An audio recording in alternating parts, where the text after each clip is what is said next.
Welcome! In front of me I have Suunto Race and I'm gonna show you how to unpair this watch from the Android phone. First thing we need to do is to open the Suunto application on the watch, or rather on the phone that is paired with our watch. So let's open the application. In the application you should see the home page. Now tap on the device icon to open the device page, and here you should see your Suunto Race watch. Now scroll down and find the option called Manage Connection. Once you find it, tap on it. Here tap on Forget, and the watch should disappear from the app. And now we can close this application.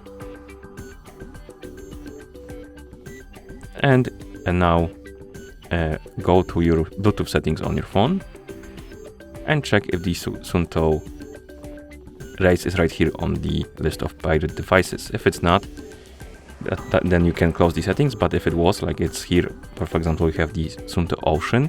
It's not the same watch, but if it was on the list, you can tap on the info icon next to it, tap on Unpair or forget, because on some phones it's gonna be called Forget, and then it will disappear, and once it does, you can close the settings, and that's how you unpair this watch from the Android phone.